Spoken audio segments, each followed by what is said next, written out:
So-yeon stood there, adjusting her clothes. Suddenly, someone asked her if she was hurt.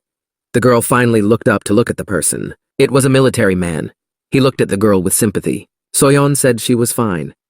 She didn't want to complain, even though she had actually been hit pretty hard and her leg was still hurting. The man wanted to reassure her, saying that Molotov cocktails could still be made, so she didn't have to worry about it. She just thanked him briefly, not looking him in the eye. Suddenly, their conversation was interrupted by the sounds of running and screaming. The crowd saw the same old lady, the owner of the restaurant, running toward them. She was shouting for help, holding her hand. The woman turned back and screamed. It seems she saw something she didn't want to see. Everyone's mouths dropped open in surprise. Only Hanmi started waving and greeting her grandmother. She thought that the restaurant owner had decided to go with them after all. Suddenly, her joy turned to fear. Her grandmother shouted for them all to run away immediately. She was running and screaming as hard as she could to make them all run away as fast as they could, and as fast as they could. Her face looked very scared. Meanwhile, the bus driver had already started running first. While others did not fully understand what was happening, they also began to run away. Suddenly, the man saw something that made his eyes widen. They showed great surprise. It turned out that the old woman was being chased by her cat. The people could not see much, but it was clear that it was carrying something in its mouth. The grandmother noticed that they did not react much to her words about running, so she switched to the mat and still ordered them to run. Meanwhile, the cat was almost catching up. Suddenly, he ducked down to pounce on the restaurant owner. His face was almost completely covered with frog eggs. It released its white tentacles and they reached the woman's head. It was the end. There was no saving the good old lady. The people saw the little cat throwing its owner to the floor and immediately began to run away as fast as they could. Now they saw and felt the danger of what was happening. Meanwhile, the restaurant owner still thought it was her fluffy, kind pet Gimson. She tried to call out to him to get him to wake up, but unfortunately, it was not her cat, but a zombie monster. It looked down at her, let out its white tentacles and growled. Suddenly, my grandmother screamed even louder. They heard the sounds of being eaten. Now the fugitives had two new threats. It was my grandmother's cat who was eating his owner's face. The old lady was screaming a lot. She was in pain. The soldier ran behind So-yeon and ordered everyone to run to the bus. They would be safe there. The crowd began to jump on the bus one by one. The first to board were teenagers Hong-mi, Jisun, and Kim Min-ju. Meanwhile, the bus driver was already starting the vehicle. Everyone was in a hurry and pushing those who were getting on the bus first. Suddenly, the bus driver looked at the people who were getting on. Did he really expect to leave alone? The sounds of zombie monsters could be heard from behind the vehicle. They were approaching. The bus driver began to panic. His heart beat faster and his blood pressure spiked. He glanced at the photo next to the steering wheel of him and his daughter Jin-yo. Meanwhile, the rest of the crowd fled. Kang Ji-hoon, the headman, picked up the Molotov cocktail bottles that were left behind. He was immediately yelled at by a soldier that he should have been running away, not thinking about weapons. But Kang Ji-hoon did not listen and kept collecting ammunition anyway. Then Kang Min and the soldier took him under their arms and started dragging him by force. The man shouted at him to forget about it because it would be very strange to bring Molotov cocktails to the shelter. The rest of the fugitives were about to reach the bus. They ran as fast as they could. Suddenly, Kang Ji-hoon noticed that the bus doors were closing. The guy ran to the door and started banging on it. He was shouting at the driver to open it, because not everyone had come in yet. But the bus driver didn't even look at him. It was clear that he did it deliberately. Ji-hoon kept knocking on the door and shouting. The man said he could not risk it anymore for these assholes. He kept looking at the photo with his daughter, and then the man shifted the gear and the vehicle moved. He forgot that it was because of these assholes that his daughter might never have seen her dad again if Kang Ji-hoon hadn't saved him by throwing a Molotov cocktail at the zombie monster, and that So-yeon was left behind to take the fall for him. Kang Ji-hoon was furious. He was yelling at the driver and banging on the door. The others ran up to him, but the bus had already started to move. Everyone was shocked by the bus driver's vile act, because the monsters were not even close to them. Everyone could have easily gotten on and left. Hanmi noticed that the driver had started to drive away, but the others hadn't gone inside yet. She started to stop her husband and said that they could not leave them there. They could die. Kang Ji-hoon was watching through the glass of the door. The girl was shouting at the bus driver, saying that her friends had not yet gotten inside and asking him to wait. But the driver was very angry. He could barely contain his anger. Hanmi was still yelling at him to stop the bus. All of a sudden, this crazy man swung at a poor girl who was trying to protect her friends, hit her, and told her to get the fuck off him. The headman, Kang Ji-hoon, saw it all. He was shocked and shouted to the girl. She fell to the ground. The man sat down at his seat, as if nothing had happened, and justified his action by saying that his daughter was waiting for him. Probably as ugly as her father. Kang Ji-hoon saw the girl holding her cheek. He shouted and asked if she was okay. How could this grown man, who was supposed to be respected, take a swing at an innocent girl who he said was just a child? The boy ran as fast as he could. He wanted to help his classmate, but the bus was speeding up. The girl looked at her friend and cried. Her cheek was red and her lip was about to bleed. Kang Ji-hoon's face was almost invisible. The bus was going too fast. It was the end. The bus driver watched the teenagers say goodbye and just kept pressing the gas pedal, speeding up the bus. Kang Ji-hoon saw the face of this bastard. He screamed at him and threatened to kill him, but the vehicle was already too far away, and the starosta could only see his ass, shouting for his mother. The bus driver looked in the rearview mirror and saw that the others had stopped running. He was amused. He was a completely evil person with nothing light inside him. Kang Ji-hoon stood and caught his breath. Now he could feel how Yeon-woo felt when they left him on the Namsan cable car. The others had already run up to him. Kang Min was screaming and couldn't believe they had just left them. They didn't know what to do now. Walking to the shelter was too dangerous. Kang Ji-hoon stood there silently. His body was filled with anger. He wanted revenge.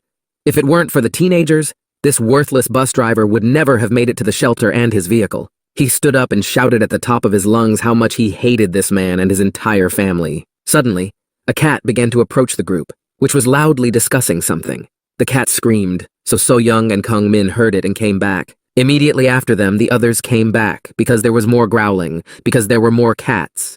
As many as 4 felines were approaching the group. Their mood was not friendly. One of the cats, which was closer, mewed as if to greet the company. As you got closer, you could see some frog eggs on it. It looked like these cats were infected with the virus. The company didn't notice this, so they stood silently and watched what would happen next. Suddenly, the cat screamed again, but this time half of its face was covered with frog eggs. That's what the company noticed. Their faces changed dramatically, and they realized that they were in trouble and had to run away from these seemingly innocent cats. The boys and girls noticed that all 4 cats were already infected with this frog egg virus, and they were heading straight for them. The company screamed and began to retreat. We had to think fast and come up with a plan of action. Suddenly, Kang Ming lit his Molotov cocktail from behind and shouted for everyone to stand back, and he would throw the weapon at the cats. But the headman, Kang Ji-hoon, did not allow him to do so, and said that a classmate had given him a hammer and he would throw it himself. So-yeon covered her mouth with her hands at this time. She was very afraid and was the only girl among them with an injured leg. A soldier noticed her. He ordered everyone, including So-yeon, to get behind him. He felt responsible for these children. Meanwhile, the once pet animals were getting closer to the company and growling, reminding them that they were no longer cute cats, but bloodthirsty zombie monsters. The soldier picked up a Molotov cocktail, stood in front of everyone and swung at the cats, who were about to hit them. The cats sensed the danger and stood in an attack posture and growled. The soldier slowed down. He said it was the last Molotov cocktail, so he had to use it perfectly. The man prepared to throw it and commanded that when he gave the signal, everyone else should run away quickly. Suddenly, the cats simultaneously stopped talking and looked at their victim. They began to release their white tentacles on the military. The man signaled. His eyes widened. He might not make it. The cats grouped together into one huge zombie monster, and this noisy mixture attacked the soldier. His eyes widened even more. The chances of survival were slim, but this way he could delay the zombie monster, and the teens would have more time to escape. A man threw a Molotov cocktail at a large zombie boss made of 4 cats and shouted at the others to run away immediately. The soldier managed to escape and ran away with the teenagers. The events moved to the shelter. Jeon-woo sat in the corner with his hand over his face, looking at the floor near a mountain of boxes. Employees distributed supplies to everyone. A large crowd gathered and everyone tried to grab as much as they could. It turned out that the guy had fallen asleep. His body was still exhausted. He still could not come to his senses. But the screams of the people around them were too loud, so Yeon-woo woke up and began to open his eyes. Suddenly, in front of his eyes was a huge zombie monster that was about to attack him. It had already opened its huge mouth and was preparing to bite him. The guy's eyes opened sharply. He instantly woke up. Jeon-woo jumped up and down and screamed, but he couldn't keep his feet on the ground, so he fell to the floor, realizing that it was just a nightmare and that he was now completely safe. But the guy landed on his arm, so it hurt. The boy groaned in pain. He looked at his hand. He was surprised that it still hurt, and this pain was very strange, not like a burn. Suddenly, someone came up behind him. The guy was shaking and whimpering in pain. Someone's hand tried to touch the boy, but Yeon-woo reacted too sharply. He attacked the hand with his fists. However, it turned out that it was just his classmates Park Min and Ham Seong-yu who scared him. He looked at them with his frightened eyes and shook his head. Probably in the eyes of his classmates, Yeon-woo looked like a crazy person. She stared at him in silence, not understanding his reaction. Ham Seong-yu continued to chew. When Yeon-woo finally realized that he was not in danger, he apologized to his classmates, still loudly coughing. Park Min kept looking at him. It was unclear from his gaze how he felt about Yeon-woo, as well as by his actions. But this time, he pleasantly surprised me by taking out some food and handing it to the boy. Yeon-woo asked what it was. Park Min told him that it was bread that was being distributed to everyone. It was nice of them to bring food to Yeon-woo. The guy opened it right away. He couldn't remember the last time he had a proper meal. Like here, they heard someone having a big fight. The quarrel was about someone's patience running out and that someone had heard enough. A man demanded that the employees call the manager. The quarrel was escalating. A man in a red sweatshirt with a cap on his head was scolding someone, and the staff tried to calm the scandal. Park Min sat on the phone and asked his friend Ham Seong-yun if he knew what was wrong with the man. They were both smiling, as if the situation made them laugh. Seong-yun replied that he had heard that they were angry because the staff wanted to help the homeless. Park Min was outraged at this information, saying that they had gone crazy. Meanwhile, Yeon-woo seemed to be hovering and parallel listening to what the guys were discussing. He looked at the homeless people sitting in a circle nearby. A couple walked by and the girl did not hesitate to say loudly that she smelled bad. Meanwhile, the homeless turned to the staff in yellow shirts and asked if they had any cigarettes. They were told that there were none. Then the company asked if there was soja, and they also received a negative answer. His classmates watched, and Park Min made a joke about how the virus seemed to be spreading faster. Ham Seong-yu asked what his friend was watching, if it was funny. He turned to his phone and looked at it, to which Park Min reacted a little surprised. It turned out that the classmate was just watching some YouTube video about the frog egg virus, but it was unclear why he was smiling all the time. Park Min turned to Yeon-woo. He asked if the boy had noticed that if you looked closely, some viruses had cells and others did not. Yeon-woo did not react emotionally to this interesting observation, but Park Min continued anyway. He said that the funny thing was that a virus that had no cells could completely merge with the host. He added that this is how the monsters were called merged on the internet. Ham Seong-yu laughed at the name. They both seemed to be laughing at what was happening in the world. But this information alarmed Yeon-woo. Suddenly, someone interrupted his thoughts. It seems that someone was looking for them. It turned out that it was an officer, and he was looking only for Jeonhwa. The man in uniform brought the boy's personal belongings as promised. However, the young man had already forgotten about it. He brought Yeonhwa to a cell. He said that he could take his things only after he signed for them. Jeonwoo did everything and thanked the officer. Finally, the guy could see what was on his phone during his absence. Jeonwoo started to turn on his device, but it did not respond. There was only a black screen where he saw himself. The officer noticed this and asked Yeon-woo to bring a charger. He thanked him for his concern and left. Suddenly, he heard a sound that sounded like nausea. He turned and asked if the officer was okay, but it turned out that it was not an officer, but a woman burping in the middle of the corridor. She was obviously sick. Workers in sanitary gowns, gloves, and masks approached the woman. The victim fell to the ground, still vomiting. Yeon-woo was slowly withdrawing from the situation, but he watched. The woman was saying how sick she was. She was vomiting all the time. It was not a pretty picture. Suddenly, he felt a sharp pain in his bandaged arm. It was as if thousands of needles were simultaneously entering his arm in the palm of his hand. Yeon-woo yelped and raised his hand to see what was wrong with it. He said out loud that he had almost forgotten about the burn, but it hurt again. Meanwhile, the woman was still sitting on the floor. The guy sat down somewhere in the corridor. He was burdened with thoughts in his head. He recalled Park Min's words that a virus without cells completely merged with the host. Yeon-woo was afraid to even think about it. If he had contracted the frog egg virus in the burning cable car building, he would have turned into a zombie monster. But that didn't happen. The guy decided to move on so as not to arouse suspicion. He had to charge his phone and check it, and at the same time watch the video that Park Min was talking about. As he walked away, he recalled what kind of frog egg virus had fallen into their Namsan cable car booth. He clearly remembered that it was a cellular virus, but the zombie monsters they were all fighting. They looked fused, just like they did in the YouTube video that Park Min watched. They didn't look like they had cells. Jeon-woo looked at his hand again. He didn't want to admit it, but the guy had to be honest with himself at least. Eventually, the guy realized that the frog egg virus he had contracted was on his arm. It had no cells. These thoughts made Yeon-woo's heart beat fast. He had to be alone and think about this information so as not to arouse suspicion. Meanwhile, while the guy was looking at his hand, he did not notice Isuri walking behind him. Suddenly, the girl noticed that Yeon-woo was staring at his hand and could no longer pass by his classmate. He had seemed strange to her for a long time, as if he hadn't fully told her everything that had happened to them on the cable car. Isuri called out to the boy to find out what was wrong with him. Yeon-woo was a little scared when he heard a familiar voice. He had to pull himself together and behave normally. His classmate started by asking him what he was doing here, to which I received a comprehensive answer of nothing. Isuri spoke with a stony face, even a little tired. She said that it seemed like Yeon-woo had wandered in by accident. She asked if her classmate had done it on purpose. She continued to ask if it was because of his hand. Yeon-woo immediately grabbed at it. His body language betrayed that Isuri's words had hit the mark and hurt him deeply. But Yeon-woo calmed himself down and said he was just getting his things. He said a quick goodbye, turned around, and left to get this incriminating conversation over with. But Isuri was not easy. She could read Yeon-woo like an X-ray, so she ignored her classmate's answer and continued to ask. She started talking about the burn on his hand. She asked if Yeon-woo got this wound because of a fire on the Namsan cable car. But her classmate also said that he was the only one there, so she asked who could have started such a big fire. Yeon-woo stopped and asked why Isuri was interested in this.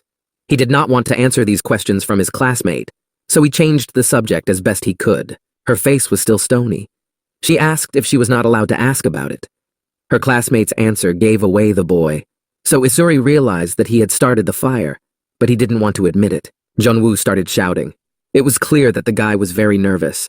He said he didn't know anything about the fire, maybe it was a short circuit. Isuri, with the same stony expression, hypothesized that someone might have set the fire on purpose. Yeon-woo looked at her as an enemy.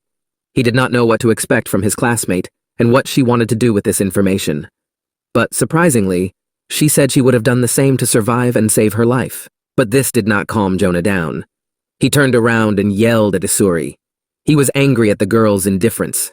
He cursed and asked what his classmate meant by that. But Isuri's answer surprised him. She said she wanted to know. She added that she wanted to know if she could trust Yeon-woo. This time she looked him directly in the eye. Her face looked more alive. This phrase shocked the guy. He opened his eyes and mouth wide but remained silent. He was searching for the right words and simultaneously thinking about what he had just heard. He decided not to blindly trust Isura. The trauma of the betrayal had affected him, so now he distrusted all his classmates. He replied rather rudely that he would not want to get involved with her, but Yeon-woo couldn't finish his sentence. His eyes widened sharply and his teeth were numb. The guy looked bad. He fell to the ground holding his arm. It seemed to hurt again, but this time even more. It was as if someone was controlling the pain. Isuri was shocked, but she didn't show it and just asked what was wrong. Still, the girl was worried about her classmate and changed her stone face. She ran up to Yeon-woo and asked if he was okay. Meanwhile, the medics were still dealing with the woman who was vomiting. It was as if Yeon-woo had been transported to another world. During the pain, he was thrown out of reality and did not realize where he was. But the only thing he clearly understood was that the pain was not from the burn. He held onto his arm. He felt again that thousands of needles were poking into his arm at the same time. Suddenly, a familiar sound brought him back to reality. It made him panic, because with the sound came memories. He and Isuri turned toward the noise to see what was happening. Yeon-woo understood immediately, and so did I. But he could not believe his eyes. They were in a safe place. How could this have happened? When the teenagers turned around, they saw the woman start to turn into a zombie monster. The medics ran away from her in terror. Yeon-woo and Isuri stood in a stupor and did not understand what to do.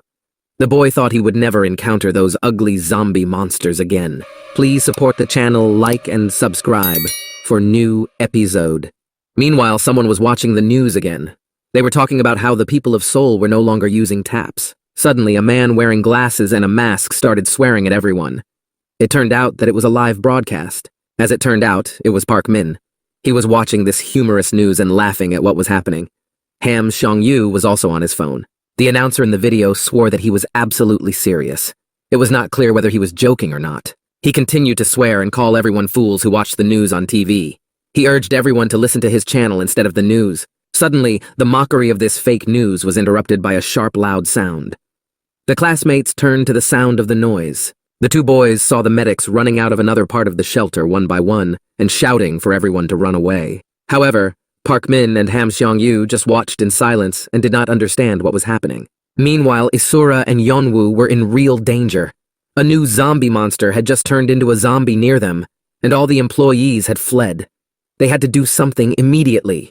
The woman, who was transforming into a hideous zombie monster, began to rise and growl, which meant that the transformation was about to end. Yeon-woo looked at him in horror, and a clear understanding flashed through his mind that the pain in his arm was not for nothing. The guy had a bad feeling that the pain in his arm had done something to that woman, and that it was because of him that she had turned into a zombie monster. His heart was beating fast. His blood pressure was rising, and his breathing was becoming more labored. Suddenly, an officer came out of the room right next to the injured woman. He was holding a charger for Yeon-woo. The man in uniform shivered when he saw what was happening to the poor woman. He stood in a stupor and did not move. Meanwhile, the woman was already getting up. The officer was obviously in danger, but he could not move out of fear. He looked through the crack of the door at what was happening. Suddenly, his eyes widened. He heard a scream and saw something he didn't want to see. The woman raised her head and looked at the man in uniform. She screamed at him. Half of her face was covered with the frog egg virus, but all of it was covered with cells. The officer started to close the door and asked if she was okay. But suddenly, the zombie monster's hands grabbed onto the door, preventing the uniformed man from closing it. The woman opened the door harder, and the officer's face looked even more shocked and scared. He did not know what to do, but he expected that it was the end, and that something bad was about to happen. However, the man did not give up. He tried to close the door back, even though it was already covered with frog eggs. Suddenly, the woman started screaming for help. It was a really sincere voice, begging for salvation. The officer looked at the woman with distrust and did not dare to come out. She started screaming that her stomach felt like it was on fire. Her voice was getting harsher and no longer sounded like a helpless person asking for help. Suddenly, the zombie monster became violent. She started screaming and swearing and asked if the officer had even heard what she had just said. She screamed in a non-human cry for him to just help her. Meanwhile, Yeon-woo and Isuri watched what was happening. The girl ran away without hesitation. The boy stood there and continued to look at the painting. Suddenly, Yeon-woo shouted to the officer to wait.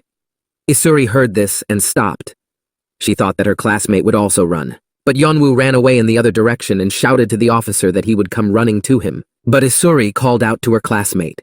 She did not understand what he was going to do and why he was not running away from the danger, but rather going to the epicenter of the events. The girl shouted at Yeon-woo to stop. But his classmate shouted back that Isuri should find someone who could help him, and as soon as possible.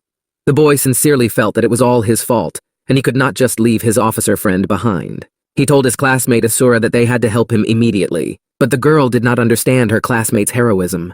She stood in a stupor for a few seconds, and could not believe that Yeon-woo was really going to risk his life. Finally, Yeon-woo shouted that he was in a hurry, and left the girl alone with her thoughts. Isuri yelled at his back that he was an idiot and had lost his mind. But Yeon-woo did not listen to her and kept running. He had to save the officer. The girl turned around and noticed an emergency exit plan and a map of the room behind her. Meanwhile, Yeon-woo ran as fast as he could. He had no plan, only a goal, to save the officer. Suddenly, he saw something as he was running to save himself. This made him slow down a bit and slow down. It turned out to be a fire extinguisher. Yeon-woo took it. It was the only weapon he had.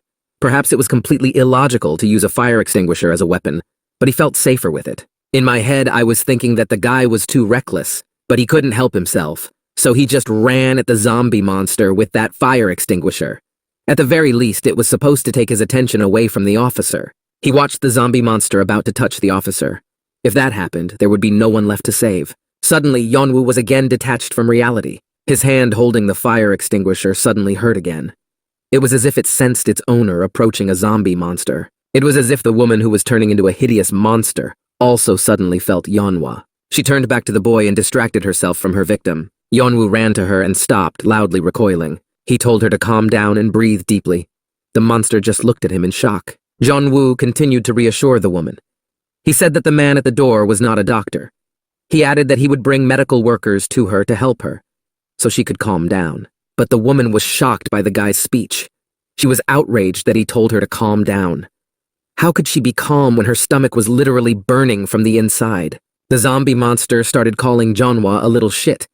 She said he had no idea how she felt, but he asked her to calm down.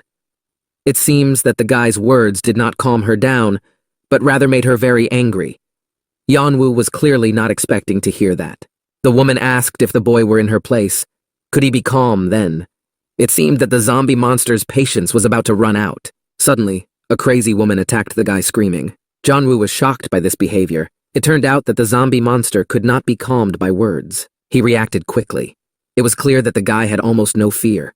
He pointed a fire extinguisher at the zombie monster and foam poured out on the woman. Yeon-woo did not fully understand what was happening.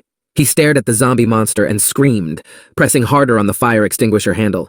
Meanwhile, almost everything was covered in white foam. It seemed that the fire extinguisher hadn't helped much, and Jeon-woo was beginning to realize this. Even such a strong pressure coming from the foam did not stop the zombie monster much. It attacked Jonah and screamed for him to die. The woman looked very crazy and wished the guy dead, as if she blamed him for what happened to her. Yeon-woo was frozen. He could neither say anything nor retreat. He just watched as the zombie monster flew at him. Suddenly, someone shouted at him to move the idiot. This someone was holding a hose. It turned out that it was Isuri. She brought a water hose and directed the stream directly into the face of the zombie monster. The girl yelled at her classmate that his idea was very stupid and stupid. She didn't understand how he could have guessed to use a fire extinguisher, since Jeon-woo hadn't put out the fire. Such a strong water pressure threw the zombie monster backwards, and the woman fell on her back on the floor. Jeon-woo watched with great surprise as Isuri rescued him. His classmate was smarter than he thought. Suddenly, a frightened officer came out of the room. He was shaking with fear. Suddenly, Yeon-woo noticed that the man in uniform was holding his arm. He noticed that the officer's hand was covered with the frog egg virus. That's why the man was shaking. His body was turning into a zombie monster. The officer shouted that this was impossible. The virus was spreading too fast. Yeon-woo looked at this with horror. He could not believe that he had not been able to save his friend from death. The man in uniform started scratching himself, thus helping the virus to spread through his body. The officer looked at Yeon-woo. His eyes were tearing up. The man begged to call someone for help, but they didn't have to wait long. Officers with guns in hand and yellow suits were already running toward them. They shouted for everyone to put their hands up. The rescuers pointed their weapons at Yeon-woo and Isuri, but the girl put her hands up and said they were not infected. A zombie monster roared from behind, so it was easier for people in uniform to recognize the real danger. Suddenly, one of the rescuers in yellow suits shouted that they had found an infected person and added that his approximate level was C. Meanwhile, a real zombie monster was already standing in front of them, about to attack its victims. The men in uniform pushed Isuri and Jeon-woo apart to get to the danger. They were carrying hoses with some kind of weapon in their hands. An officer also came out of the door. The rescuers said they had found another infected person. The officer shouted with tears in his eyes for them to save him. He was begging for help. Suddenly, he heard the phrase, "destroy." The officer's last words were for help. His eyes widened greatly. He realized what was about to happen. Suddenly, fire poured out of the rescuers' weapons. They were ruthless and not at all afraid to burn down the building. Yeon-woo watched what was happening and was incredibly hurt. He could not save his officer friend. Suddenly, the guy started screaming at the rescuers. He shouted that they shouldn't have done that. One of them stopped Yeon-woo so that he wouldn't burn himself along with the zombie monsters. Suddenly, a gun was pointed at his face. Jeon-woo did not expect this development. A man in uniform, apparently a military man, ordered two classmates to follow them. Another rescuer also pointed his weapon at Isuri. Yeon-woo's face changed dramatically. He was afraid that the military would blame them for what had happened, and then they would burn him alive. Isuri and Yeon-woo were taken out of the room and into a tent. The boy was sitting on a chair, and the girl was walking around in circles, unable to find a place. Both were very worried about their future. The girl could not cope with her emotions, so she decided to speak first. She said it couldn't be true. What happened? Isuri could not believe that people in suits, military men, they burned innocent people alive. The girl continued that even if they were infected, it did not give the officer the right to burn those people alive. Isuri was shaking from the injustice and cruelty she felt and saw. Yeon-woo was just silent. He covered his face with his hands. He was upset because he could not save the officer who had become his friend. Suddenly, the guy apologized. He said it was all his fault. But Isuri is now angry with the military because of him as well. He added that if it weren't for him, the girl wouldn't have seen it all and wouldn't have gotten involved in the problem at all. But Isura was outraged by these words. She was angry with Yeon-woo for thinking that he was to blame for everything. She shouted that she did not understand the boy at all. Isuri started scolding Yeon-woo for acting completely recklessly by going there. The boy had simply lost his common sense and sense of fear if he acted so irresponsibly. But suddenly, Yeon-woo's arm hurt again, and his face twisted in pain. Yeon-woo seemed to burst and began to express everything that had been pent up inside him. He said he went there because the officer was supposed to bring him a charger. If not for Yeon-woo, the man in uniform would never have gone there, and would not have died from being burned alive.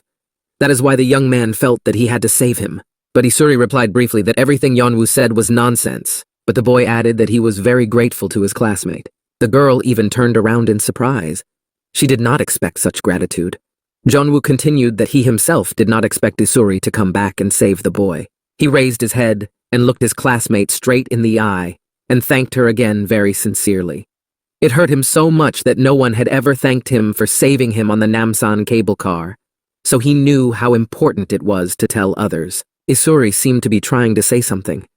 She was picking up words in her head, although she did not understand why she was doing it. She just felt that she had to help.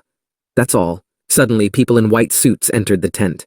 They were completely covered. Their faces were not visible. A man with a tablet in his hand said the names of the teenagers. He said he apologized for keeping them waiting so long, and thanked them for their cooperation. Isuri immediately made her stony face and asked defiantly if they could be free now. Yeon-woo, meanwhile, was wiping tears from his face without his classmate seeing it. But the girl received a negative answer to what she thought was a rhetorical question. The masked man replied that the two of them had to go to quarantine first. Yeon-woo and Isuri agreed to quarantine, although they realized that the issue was more formal and they had no choice not to go.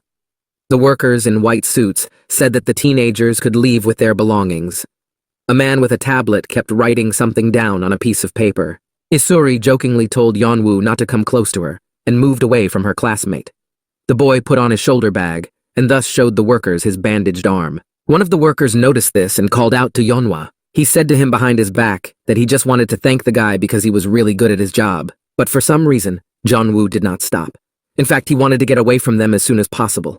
The masked man ordered him to stop. Yeon-woo turned to him. It turned out that the guy was being called out by the one with the tablet in his hands, who was writing something down all the time. As it turned out, this man wanted to examine Yeon-woo's arm, which was supposed to have burns due to the fire on the Namsan cable car. The doctor asked if his arm was being treated, but Yeon-woo could not say a word. His heart was beating frantically, and his blood pressure rose so high that his head began to hurt from the influx of blood. He was very worried about what was under the bandages. After a short pause, the man said that his arm was being treated. Yeon-woo watched very closely as the masked man cut the bandage on his arm. The doctor thought that the boy was uncomfortable or in pain, and that was why he was acting so strangely. So the man apologized for the inconvenience and said that it was all in accordance with the protocol. Yeon-woo didn't even listen to him much, just nodded. His mouth fell open and drops of sweat trickled down his face. They were about to see what was on his hand and would probably burn him on the spot. He imagined that the frog egg virus was on his arm right now, like when he came to and saw his hand covered with white blisters without cells. But the doctor told Yeon-woo that he and his arm were fine. This was the most important thing for him. Despite the specialist's words, he still felt very anxious inside. The man in the white mask looked at Yeon-woo with a surprised face. The employee called the guy by name, but in response he received silence. Then the man in the white mask called the boy's name again. Yeon-woo finally came back to reality. The masked man's scream scared him. The staff member said and pointed to the guy's bandaged arm. Yeon-woo took his hand to his side, and the masked man asked if he could look at the patient's hand. Meanwhile, the events moved to the gym, where other patients and victims of the frog egg virus were located. The room was in complete chaos. Everyone was running and screaming and pushing each other. Suddenly, a man wearing a mask and a yellow shirt entered the room and the frantic, frightened people. He told everyone to immediately calm down and stop running. It turned out that everyone was running to the door leading to the street. But a man stood in front of the door and asked everyone to listen to him and calm down. He said that the door was not even open, but the crowd still didn't listen to him. The man who ran first called the worker in the yellow shirt an idiot and told him to get out of his way because they all wanted to live. Suddenly the door, guarded by a man in a yellow shirt, opened. The crowd pushed the worker out and opened the door. When people were running away, they shouted at the worker and called him an asshole for deceiving them and not letting them leave the room. All this was observed by people who were trying to get into the building. After all, it was a safe haven for all Seoul citizens. There were soldiers with weapons standing near them. The man who ran first got to the exit. There was a soldier with a gun waiting for him. The madman was shouting at him to get out of his way. But the soldiers stopped the fugitives and told them to listen carefully and stop. They said that the crowd had to cooperate with them, as no one could leave the premises. Meanwhile, Park Min and Ham Seong-yu were running out of the room following the crowd. But Min turned back and slowed down, distracted by something. His classmate noticed and asked if he wanted to die. Park Min had to run faster and not be distracted by anything. The guy looked at the gymnasium that had been their shelter. There was not a soul there. Everyone had fled and left their belongings behind. Suddenly, Park Min stopped Ham Seong-yun by the arm. He told his friend to stop, but this made his classmate angry because he had to run away if everyone was running away. But it seems that Park Min was not so stupid. He told his classmates to take a closer look because there were no monsters in the room, so there was no point in running away. Ham Sung-yu believed his friend and took a closer look. He was surprised, and it was clear that he was beginning to understand what was going on. Park Min looked at his friend sternly and asked if he wanted to put himself in danger like he did in Namsan. He added that if they ran away, they would probably die like those people. Suddenly, men in uniform, probably military, burst into the room. One of them shouted at the man who ran first and managed to get out of the room. The soldier thanked him for his cooperation, and the man responded by calling him a bastard and asking if he would let him leave. But people in uniform lined up and said they could not let them pass. The chief military officer added that they had to undergo a security check in order to leave, according to the security protocol. At this point, a man in uniform next to him elbowed him. It seems that the soldier was not telling the truth. But the crowd did not like this idea. They did not understand that it was clearly more dangerous outside than inside the shelter. People were shouting and saying that there was an infected person here, so the military had to make way for them. Suddenly, a man in uniform said something that made them all very scared and scream. The soldier said that outside they would all die. He went on to say that the danger level for Namsan and the entire county had risen to level 3. It seems that this was because the number of infected monster people was increasing. The soldier added that, in comparison, the level of danger here is equal to that of the district around the Hangan River, which was the most dangerous place of all that was infected. The faces of the people were even more surprised. The words of the man in uniform gave me goosebumps. He added that the infected man whom everyone was so afraid of was now just embers, because he had been burned alive. In the meantime, the premises were being sterilized, so the crowd did not have to worry. The authorities took good care of them and their safety. Finally, the military officer said that while they were doing this, he asked that people cooperate with the security personnel for the common cause of minimizing the level of danger and risk. Other soldiers told the crowd to disperse and trust them. You could see the dissatisfaction on people's faces, but at the time they did not know where they would be safer, so it was probably better to stay in the shelter. Suddenly, a wealthy-looking woman apologized to the man standing behind her. She seemed to have stepped on his foot. The man turned out to be homeless and looked like it. He politely replied that everything was fine, but the woman should have been more careful. But the lady's reaction changed dramatically. She was about to scream. The woman screamed and abruptly pulled away from the homeless man. She was behaving very manners and holding a bag of an expensive, well-known brand. The woman showed with her whole appearance that this man was no match for her. Next to the homeless man stood his friend, who also had no home. They both stood in complete disbelief at what was happening and what the woman was doing. Suddenly, the woman screamed as if she had seen zombie monsters. She was screaming and cursing, asking who let the homeless into the room. Her behavior did not match the image that the lady was trying to create. Meanwhile, the men still did not understand the woman's behavior. It was clear that it was unusual for them to hear and see such a reaction to their presence. The woman continued to scream and behave abnormally. She was asking for someone to do something and shouting that the homeless men should not approach her, waving her bag like a broom. But the rich woman was attacked in return. She tried to approach the crowd, but people pulled away and told her to stay away from them because she had touched the homeless and was therefore dangerous to others. A man of no fixed abode watched this circus as two women who decided they were better than the others argued about who shouldn't approach whom. He was genuinely surprised by this behavior. Suddenly, the homeless man could not stand it and screamed at the top of his lungs and took off his cap, throwing it to the floor. It was clear that he was very angry. The man began to take off his outerwear and sent people away, calling them bastards. The crowd, meanwhile, gathered in a pile and watched what was happening from a distance. Their faces were very surprised. The homeless man took off his t-shirt and called everyone else freaks. The man wanted to show that he did not look like an infected person. He hoped that this act would make them feel ashamed of their behavior. The homeless man defiantly threw his t-shirt on the floor and asked the voice if he looked like an asshole. The man was very angry. Even if he did not have a permanent place to live and expensive things, it did not make him worse than others, and did not give people the right to treat him like that. He yelled at the rich woman and called her a bitch.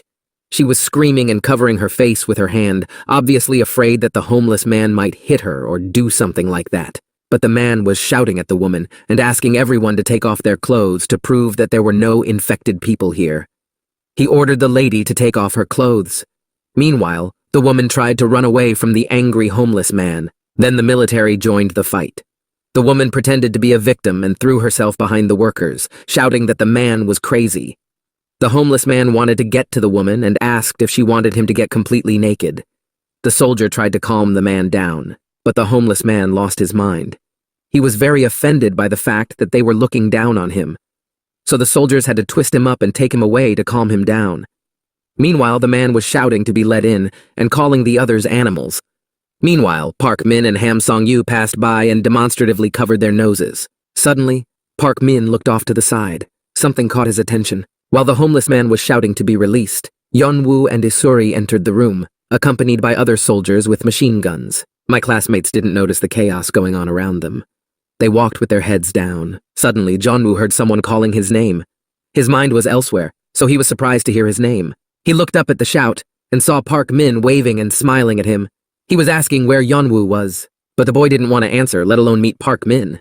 Yeon-woo's face looked quite frightened and a drop of sweat was running down his cheek. Yeon-woo told the military man who accompanied them and Isura that he needed to go to the restroom for a second. The boy completely ignored his classmate's question. Park Min and Ham Song-yu just opened their mouths in surprise. They clearly hadn't expected Yeon-woo to behave this way. Meanwhile, Isuri sensed something strange in her classmate's behavior and stopped when she heard Yeon-woo going to the restroom. She put on her stone face again and thought about a plan of action. Meanwhile, Jeon-woo was walking down the stairs. They reminded him of the stairs on the Namsan cable car, but he tried to push those thoughts aside because he was worried about something else. He went to the light to get a better look at his hand. The guy was looking at it very carefully. Yeon-woo's face was frightened. His heart was beating fast and his blood pressure rose. He could not believe what he was seeing and what had happened. It seemed that Jeon-woo was about to lose his mind. The guy looked at his hand for a very long time. It seemed to him that an eternity had passed. All the emotions of worry and fear that had turned into internal anxiety finally came out. But Jeon-woo could not come to his senses and believe what he was seeing. It seemed like a dream to him. He recalled what the doctor had said when he removed the bandage. The worker then asked Yeonwoo if he was right, and there was definitely a burn on his arm because there was no trace of it. From the outside, it might have seemed that the guy was crazy. After all, Jeon-woo was just standing by the light and silently staring at his hand, not even moving.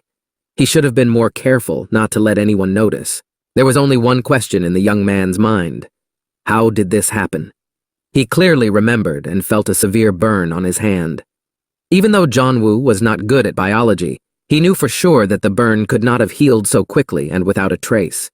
There had to be something left. But instead his hand was completely clean. What did Jeon-woo feel then? Why did the intense and sharp pain come back every time, clouding his mind? These questions were driving Jeon-woo crazy. He had one obsessive thought in his head. Jeon-woo didn't want to admit it, so he kept dismissing the idea. But it seemed to be true. There was still a monster in Jeon-woo's hand. Suddenly the guy fell down and threw up a lot. This hypothesis was so frightening that even the thought of it did not give him peace of mind. He was panting heavily, as if he had run a marathon. His heart was beating fast and his blood pressure was rising. Yeon-woo thought that he had burned the virus before it reached the brain, so it did not infect the boy's body. Moreover, the boy did not turn into a zombie monster. It was all very strange. The guy had been in the restroom for too long, so he started to go back down, holding onto the railing because his coordination was disturbed by the shock. As he walked away, he thought that he first needed to learn more about his condition and avoid any physical contact, even though everyone who touched Jeon-woo was not infected. But what bothered him the most was the annoying pain. He had to check again whether it was really a reaction to the virus. Meanwhile, Yeon-woo was already walking back into the room and trying to keep his cool. Suddenly, Isuri stood around the corner, leaning against the wall. She immediately asked where Yeon-woo was and did not even turn in his direction. She was waiting for her classmate and had many questions for him. Yeon-woo was frightened by this attack. He was annoyed that his classmate understood too much and was looking for some pitfalls in him. But he had to keep his voice down and not let on that something was wrong. Isuri asked sarcastically if Jeon-woo had urinated on the stairs in the hallway, since the toilet was not there. Her face was stony as usual, with a tinge of displeasure. The boy thought about how to answer this question, but the girl did not let him answer and kept asking. Isuri asked why Yeon-woo had deceived her. She finally looked at him to kill him with her piercing gaze and to better discern her classmates' reaction to this interrogation. But Yeon-woo held himself well. He simply asked her calmly what he had deceived her about, without even looking into Isuri's eyes. He didn't want to give himself away. The girl was irritated by this answer. She turned on Jonah and repeated his question in an angry manner. Her voice was full of anger, but Isuri did not give up easily. She followed Yeon-woo because he was clearly running away from her and did not want to continue the conversation. She told her classmate not to make a fool of himself, because he told her and all the workers that his hand was burned. Yeon-woo did not let her finish and interrupted her, saying that Isuri had to see that his hand had just healed. He pulled his cap down a little lower and looked at the floor as he walked, so that his eyes were not visible. You could always tell by the eyes that a person was lying. Meanwhile, Jeon-woo thought that the throbbing pain was not from the burn. It seemed to be felt somewhere in his nerves inside. Isuri responded to the boy's words by asking if Yeon-woo thought she was stupid. After all, there was such a big bandage on the boy's arm, as if it were a huge wound.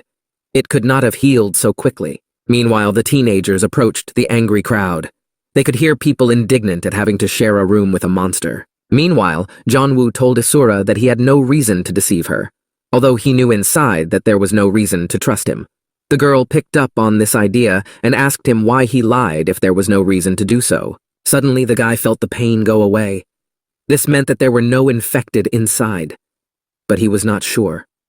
This theory was worth testing. Meanwhile, the military continued to deal with the violent homeless. His other friends stood up for the man. The situation was not resolved. Suddenly, Isuri touched her classmate's shoulder to show support and tell her that she could be trusted. Physical contact brought people closer together, but Yeon-woo's reaction to this was somewhat strange and only further confirmed the girl's theory that the boy was deceiving her and something was wrong. The teenager jumped up and pulled away from Isuri, shouting loudly for her not to touch him. Jeon-woo's hand even curled into a fist involuntarily. The girl could not stand this acting any longer and asked him directly what the guy was trying to hide from her and from everyone else. Yeon-woo was a very bad actor, so it was written all over his face that this question was right on target. He looked up with frightened eyes. Isuri's tone changed. She said that Yeon-woo himself understood that she could not and would not stand aside when she was so interested in something. Her stone face showed no emotion, only her mouth moved. Isuri threatened that if Yeon-woo deceived her again, she would kill him. She asked him again, clearly minting each word, why he had lied about his arm then. Her gaze pierced to the bone. Jeon-woo was stunned and did not know what to say. He just opened his mouth to avoid looking suspicious, but he had no idea what to say to Isura. The boy had already started a sentence. Suddenly, something made him stop. He again felt a humiliating sharp pain in his arm. It interrupted him, and the guy's eyes widened and his pupils narrowed. Meanwhile, the military abruptly entered the building. They seemed to burst in, with a crowd following them. One of the men in uniform loudly ordered everyone to disperse and move aside. This distracted both Yeon-woo and Isuri. The boy could breathe a sigh of relief, but the girl realized that their conversation had been interrupted and was not happy about it. The young man looked carefully at the crowd. He realized that the pain was caused by someone who had come with the crowd. Hit like for the next episode. Meanwhile, everyone was gathered in the hall near the stage to make an important announcement. People sat down below the stage and listened intently. Two men wearing masks and yellow shirts said that new quarantine protocols had been issued and wanted to explain the details. He went on to instruct everyone present to keep their distance and avoid physical contact in order to avoid being infected by those whose symptoms of the frog egg virus had not yet manifested. Park Min and Ham Sung-yu were among the first to sit down, but they couldn't stop looking at their phones. But the phrase about keeping a distance outraged them. They began to be indignant in one voice and said that it was impossible because the room was packed with people. Suddenly something distracted Park Min. He heard a notification from his phone and looked at it. He was followed by others. Everyone started receiving notifications on their phones and they took turns pinging. It looked like the connection was back. Ham Sung-yu shouted to his friend about the class group chat. There were to be many messages from classmates. They had the opportunity to contact their friends and adjust their course of action toward the shelter. Park Min opened the app and entered the group chat.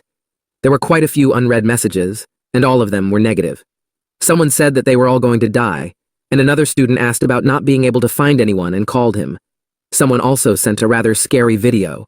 Park Min was horrified by what he read. Shivers ran down his spine. Ham Seong-yu read that Seo-young and Cha Hyunju were safe because they were on top of Mount Namsan. The guy was sincerely surprised by the girl's action, and commented that it was quite smart to go up instead of down. Meanwhile, behind them, Yeon-woo was quietly sitting and listening to the conversation.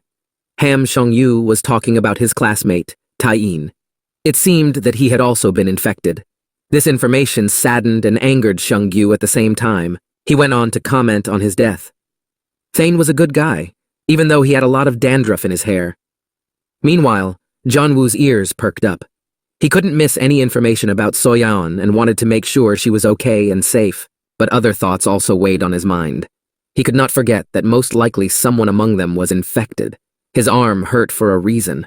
Someone had caused his pain. Park Min suggested counting all the surviving classmates.